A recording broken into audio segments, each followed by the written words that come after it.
오늘은 베란다에서 손쉽게 채소를 키우는 방법과 함께 미니 텃밭을 가꾸면서 인테리어도 예쁘게 꾸밀 수 있는 팁을 전해드리려고 합니다. 이미 많은 분들이 베란다 정원이나 수경 재배 등을 시도해 보셨다 하시더라고요. 영상을 보셨다는 분들 중에는 보기만 해도 힐링이 된다는 의견도 있었고, 신혼집에서 꼭 해보고 싶다는 분도 계셨습니다. 또 요즘 채소 가격이 비싸서 직접 집에서 딸기를 키운다든지 상추를 길러서 맛있게 드신다는 분들도 계셨습니다. 그만큼 집에서 뭔가를 키워낸다는 설렘이 크다는 뜻이겠지요.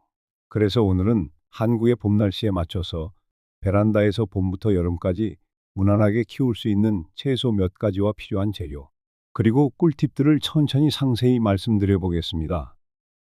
동시에 나만의 플랜테리어, 그러니까 식물을 활용한 인테리어 아이디어도 자연스레 곁들이면 좋겠지요. 이야기가 길어질 테니까 편안히 앉아서 차 한잔 하시면서 들어주시면 감사하겠습니다. 먼저 한국의 봄부터 여름으로 넘어가는 계절에 가장 무난한 채소부터 말씀드리겠습니다. 베란다에서 손쉽게 키울 수 있는 대표적인 것 중 하나가 상추입니다. 상추는 싹을 틔우고 두세 주만 지나도 잎을 따먹을 수 있지요. 몇 번 잘라 먹어도 다시 자라는 편이어서 가정용 텃밭을 시작할 때 많은 분들이 선택하십니다. 또 봄과 초여름이 상추에게는 가장 적합한 시기라서 싱그러운 잎을 얻기가 쉽습니다. 그 다음으로 권해드리고 싶은 건 깻잎입니다. 향긋한 깻잎은 괜히 밥맛도 돋워주고 여러 요리에 곁들이기 좋습니다. 토마토 중에서는 특히 작은 방울토마토가 비교적 키우기 수월한 편입니다. 물과 햇볕만 잘 챙겨주시면 달고 상큼한 방울토마토를 수확할 수 있으니까 도전해 보셔도 좋겠습니다. 어떤 분들은 딸기도 베란다에서 잘 키워내시더라고요. 특히 봄부터 여름까지 일조량이 늘어나면 작은 딸기는 물론 크고 달콤한 품종도 시도해 볼 수 있습니다. 다만 딸기는 상추나 깻잎보다 조금 더 정성이 필요합니다. 물주기도 신경 써야 하고 영양제도 적절히 써주셔야 알이 굵어집니다. 그리고 꽃이 필 때 수분을 잘 식혀주셔야 열매가 맺힙니다. 요즘 딸기 가격이 부담스럽다고 하시는 분들이 많으니 살짝 번거롭더라도 직접 키워보시려는 분들은 많으시겠지요. 여기서 많은 분들이 고민하시는 게 흙 재배와 수경 재배 중 어떤 게 더 편한지입니다. 댓글들을 보면 벌레가 걱정된다는 분들도 계시고 수경 재배를 하면 맛이 약간 밍밍하다는 분들도 있었습니다. 어느 쪽이든 장단점은 분명 있습니다. 흙 재배는 태양광과 함께하면 성장 속도나 맛에서 장점이 있지만 응애나 진드기 같은 곤충이 생길 수도 있고 배수 문제가 생길 수도 있지요. 반면 수경 재배는 깨끗하고 관리가 편한 게 특징입니다. 흙이 없어도 간편하게 키울 수 있고 흙먼지도 없고 벌레 발생도 줄어듭니다. 다만 즉 LED 조명을 오래 켜둬야 할 수도 있고 전기세를 어느 정도 감수해야 하며 흙 재배에 비해 맛이나 향이 조금 연해지는 경우가 있습니다. 이제 필요한 재료들에 대해 말씀드리겠습니다. 먼저 흙 재배를 하신다면 배양토와 배수용 마사토, 그리고 적당한 크기의 화분이 필요합니다. 일반적인 플라스틱 화분도 좋지만 인테리어 효과까지 노리시려면 다양한 디자인의 토분이나 세라믹 화분을 사용해 보셔도 좋습니다. 물 빠짐이 좋아야 뿌리가 썩지 않으니 바닥구멍이 뚫려 있는지 확인하셔야 합니다.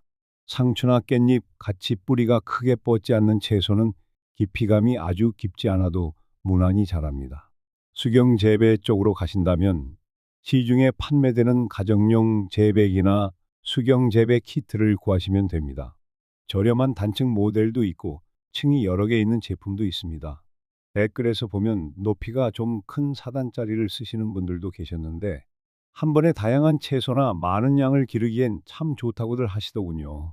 그렇지만 그만큼 전기세 부담이 있다는 의견도 꽤 많았습니다. LED 조명을 몇 시간이나 켜야 하는지 물어보시는 분들도 계셨지요. 일반적으로는 하루 12시간에서 14시간 정도 켜두면 채소들이 광합성을 어느 정도 하게 됩니다. 다만 날이 맑고 베란다가 남향이고 햇빛이 잘 들어온다면 굳이 LED를 오래 켜지 않아도 어느 정도 자랍니다. 그리고 수경 재배를 하신다면 영양제나 양액이 필요합니다. 보통 수돗물만으론 부족해서 전용 영양제나 물에 희석하는 배양액을 조금씩 넣어주셔야 채소가 튼튼하게 자랍니다.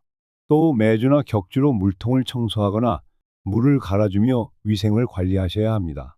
오랜 시간 물이 고여 있으면 녹조 같은 게 끼어서 뿌리가 부패할 수 있거든요. 어떤 분은 물통 안에 작은 물고기를 키워 함께 아쿠아포닉스를 시도하신다고도 하셨는데 그 또한 색다른 재미가 있다고 합니다. 다음으로 구체적인 재배 꿀팁을 전해드리겠습니다. 먼저 온도와 빛에 대한 이야기입니다. 봄부터 여름 사이에 베란다는 온도가 서서히 오르니 채소가 잘 자라기 좋은 환경입니다. 다만 한낮에 베란다 문을 꽉 닫고 있으면 온도가 너무 올라갈 수 있으니 환기를 어케이션이라도 해주시는 게 중요합니다. 습도 조절 역시 놓치면 안 됩니다. 특히 여름 장마철에 너무 습해지면 흰가루병이나 곰팡이가 생길 확률이 커집니다. 베란다 창문을 살짝 열어놓거나 선풍기 바람을 약하게라도 보내주면 공기가 통하니 곰팡이 예방에 도움이 됩니다. 물 주기도 중요합니다. 흙에 키우시든 수경 재배든 물이 부족해서 시들게 만드는 것보다는 너무 과습하게 관리하는 실수가 더 많습니다. 흙 재배의 경우엔 흙 표면을 손으로 만졌을 때 마르면 물을 주되 흙 전체가 촉촉해질 정도로만 주시는 게 좋아요. 배수 구멍으로 물이 흘러나올 정도로 충분히 주시고 받아놓은 물을 버리면 배수 문제는 해결됩니다. 수경 재배의 경우에는 물 표면 위로 뿌리가 살짝 잠겨 있어야 하므로 펌프가 물을 골고루 순환하도록 조정해주면 좋습니다. 그리고 통풍과 해충 관리 얘기도 빼놓을 수 없겠습니다. 베란다라고 해서 벌레가 절대 안 생기는 건 아닙니다. 특히 봄에서 여름으로 넘어갈 무렵 모기나 깍지벌레, 응애 같은 해충이 생길 수도 있습니다. 물 자주 갈아주고 주변을 청결하게 유지해주면 어느 정도 예방이 되긴 합니다만 만약 벌레가 눈에 띄면 바로 떼어내고 친환경 살충제를 뿌리는 식으로 초기에 잡아주시는 게 좋습니다. 다음으로는 수확 팁을 말씀드려 보겠습니다.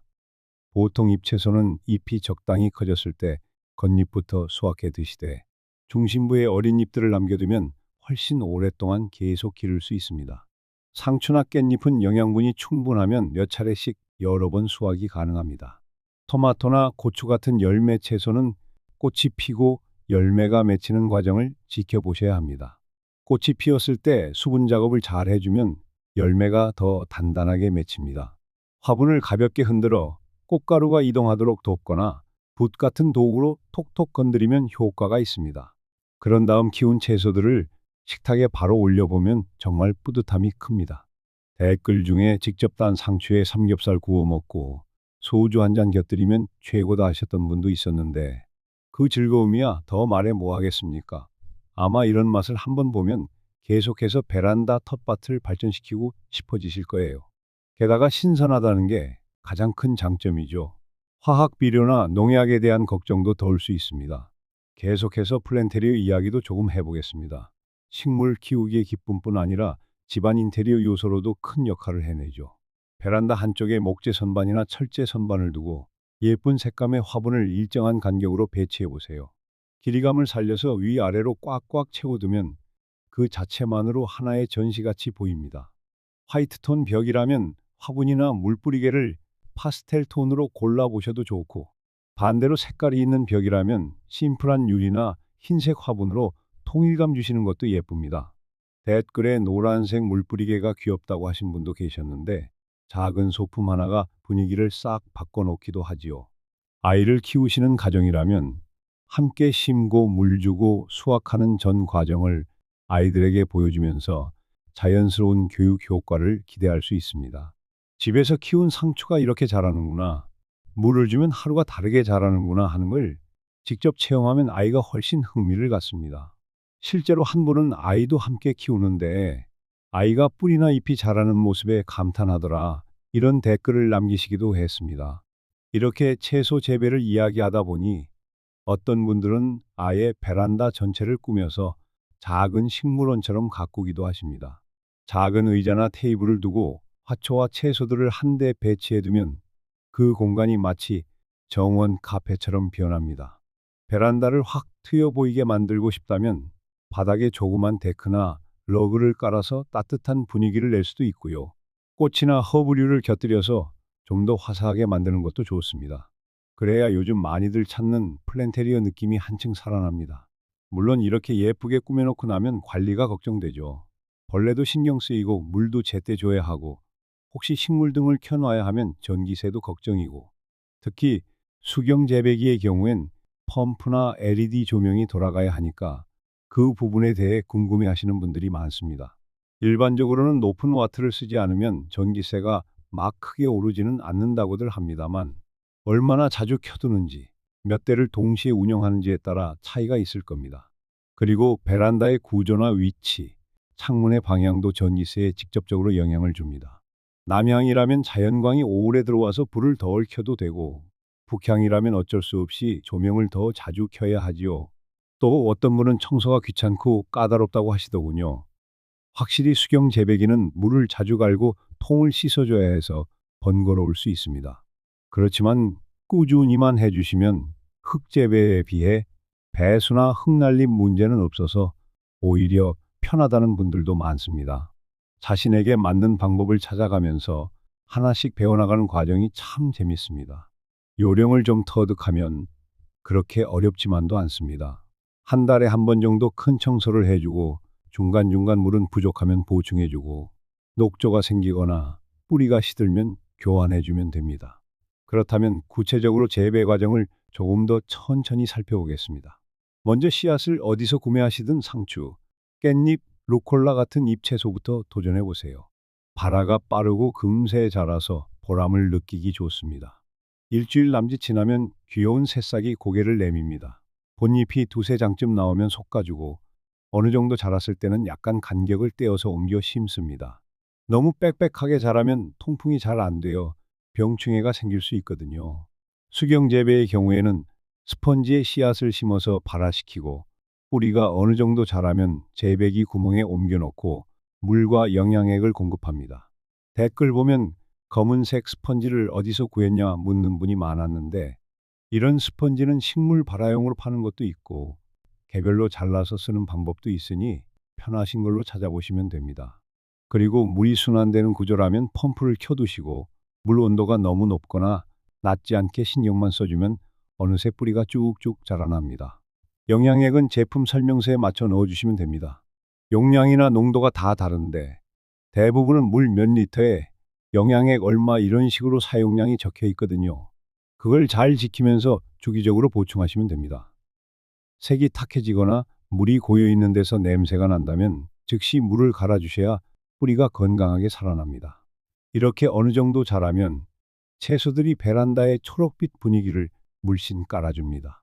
사실 요즘은 흙에서 키우든 수경 재배로 키우든 그 모습을 보고 힐링된다 하시는 분들이 많지요. 또 직접 키운 채소로 식탁을 차릴 수 있다는 건 큰 즐거움 아닐까요? 한편 일부 분들은 맛에 대한 아쉬움을 표현하시기도 합니다. 이건 개인 취향에 따라 다르긴 합니다만 직접 키워보고 비교해 보시는 것도 좋은 경험이 될 겁니다. 흙에서 자란 채소가 더 향이 진하거나 수경 재배 채소가 깨끗해서 손질이 편하거나 여러 가지 차이를 체감해 보면서 나만의 최적 방법을 찾으면 좋겠습니다. 그리고 여러분이 궁금해하시는 전기세 부분에 대해 좀 더 얘기해 볼까요?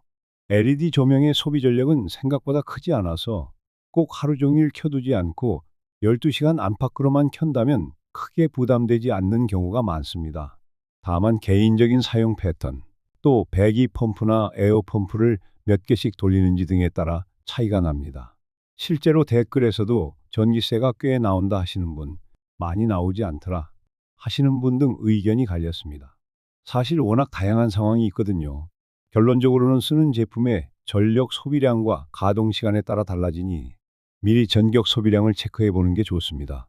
벌레 문제나 곰팡이 문제에 대해서도 많이들 걱정하시는데 환기만 잘해주고 자주 들여다보면서 상태를 점검해주면 대체로 괜찮습니다. 또 너무 습하거나 온도가 높아지지 않도록 조절하시고 잎에 물방울이 계속 맺혀 있지 않도록 주의하시면 한결 낫습니다. 만약 응애나 진드기가 꼬였다면 빨리 조치를 취하고 주변 화분까지 꼼꼼히 확인하셔야 합니다. 벌레들이 자칫하면 옮겨 다니니까요. 그런데 이렇게 관리를 하나둘 해나가다 보면 어느 순간부터는 이 작업들이 일상이 됩니다. 아침마다 물 주면서 새 잎이 났는지 살펴보고 한참 자란 잎들을 살짝 따먹고 그렇게 작은 공간에서 시작된 채소들이 식탁에 오르면 그 기쁨은 말로 다하기 어렵습니다. 처음에 이 모든 과정을 영상으로만 보셨을 때는 와, 이거 너무 예쁜데 정말 가능할까 싶다가도 직접 해보면 의외로 할만하다는 걸 많이들 느끼신다고 합니다. 또 댓글 중에는 신혼부부가 참고하겠다고 하신 분도 있었지요. 둘이서 함께 채소를 돌보면 그게 또 작은 이벤트가 되지 않을까 싶습니다. 베란다를 함께 꾸미면서 필요한 물건을 고르고 함께 상추잎을 따다가 저녁에 삼겹살을 구워 먹기도 하면서 그렇게 만들어진 추억이 훗날 오래오래 좋은 기억이 되겠지요. 베란다에 공간 여유가 좀 된다면 이런 채소 외에도 허브류나 꽃도 함께 키워보시면 어떨까 싶습니다. 바질이나 로즈마리, 스피어민트 등은 잎을 따서 요리에 활용하기 정말 좋습니다. 향긋한 허브 하나만 곁들여도 음식의 풍미가 확 달라지니까요. 또 화사한 꽃들을 사이사이에 배치해두면 훨씬 보기에도 즐겁습니다. 꼬물꼬물 귀여운 벌들이 날아든다면 오히려 자연스러운 생태학습이 되기도 하고요. 물론 베란다 환경이 벌레에게 너무 좋은 곳이 되는 건 원치 않으실 수 있으니 상황을 봐서 조절하셔야겠지만요. 이제 베란다 텃밭을 가꾸면서 동시에 실내 분위기를 어떻게 더 살릴 수 있을지도 한번 이야기해 볼까요? 예를 들어 호일이나 메탈 느낌의 재배 용기를 일부러 선택해서 미래지향적인 느낌을 낼 수도 있고, 혹은 목재나 라탄 바구니 같은 걸 활용해 내추럴 인테리어로 꾸밀 수도 있습니다. 손바닥만한 베란다라도 작은 소품 하나하나에 정성을 들이면 분위기가 크게 달라집니다. 흙으로 키우는 화분 주변에 자갈이나 이끼 모양 장식을 깔아놓으면 더 아기자기해 보입니다. 수확 시즌이 다가오면 빨갛게 익은 방울토마토나 초록 상추 잎들이 알록달록한 포인트가 되어주니 자연스럽게 인테리어 효과가 나는 셈이지요. 혹시나 베란다 면적이 조금 넉넉하시다면 간이 테이블을 두고 한쪽 코너에 수경 재배기를 설치해 보세요. 흙재배 구역, 수경 재배 구역 이렇게 나누면 비교하는 재미도 있고 장단점을 체감하기도 쉽습니다. 아침에는 배양토 화분들에 물을 주고 저녁에는 수경 재배물을 갈아주면서 하루를 마무리하는 거죠.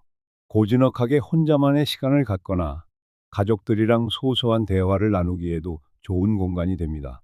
이제는 봄과 여름을 넘어 가을이나 겨울까지도 이어서 채소를 키우고 싶어지는 분들이 많으실 텐데, 사실 계절 바뀌어도 실내에선 어느 정도 재배가 가능합니다. 다만 가을 이후 기온이 크게 내려가면 발화 속도가 더디어지거나 낮 시간대가 짧아져서 생장에 영향을 줄 수 있습니다. 그럴 때는 LED 조명을 조금 더 자주 켜주거나 실내 온도를 맞춰주는 방식으로 보완하실 수 있겠습니다. 댓글을 보면 겨울에 베란다에서 채소가 얼어 죽지 않을까 걱정하시는 분들도 있었는데, 베란다 내부가 너무 춥지 않도록 창문 틈새를 막아주거나 이중창으로 보완하면 의외로 괜찮습니다. 또 수경 재배기를 쓰시는 경우에는 물 온도를 신경 써주셔야 뿌리가 얼지 않습니다. 혹시 벌써부터 나는 재배고 뭐고 다 귀찮다, 그래도 한번 해볼까? 이렇게 생각하시는 분이 계시다면 아주 작고 쉬운 것부터 시작해 보시라고 권하고 싶습니다. 예컨대 파나 쪽파, 부추 같은 것들은 비교적 적은 관리로도 새싹을 제잘 올려줍니다. 요리할 때 쓱싹 잘라 쓰고 다시 키우고 그런 식으로 부담 없이 시작해 보실 수도 있지요. 이렇게 보면 베란다에서 채소를 키우는 일은 그 범위가 정말 넓습니다. 오늘 우리가 함께 나눈 이야기가 꽤 길었는데요. 그만큼 흥미로운 소재가 많아서입니다. 시작은 작은 화분 하나였는데 점점 욕심이 생겨서 4단짜리 수경 재배기를 들이거나 베란다 전체를 꾸미는 분들도 많습니다.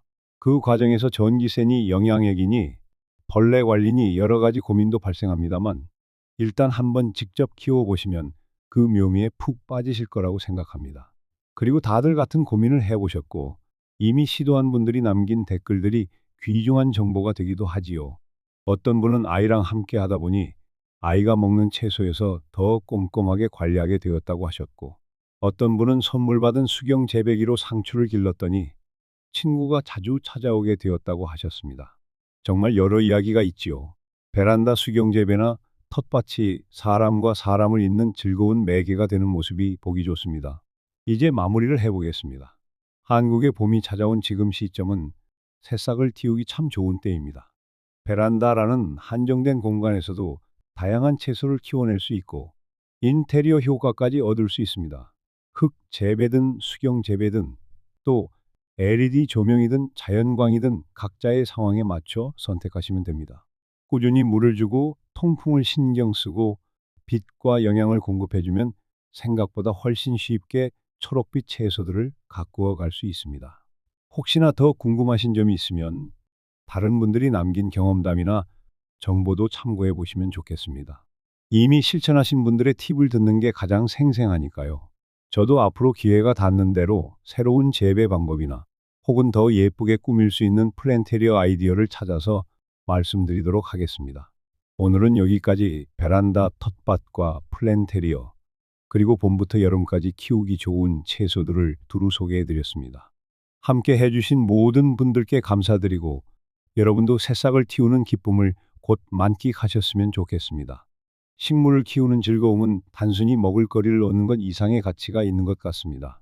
뭔가를 돌보며 생명을 키우는 그 과정 자체가 꽤 힐링이 되거든요.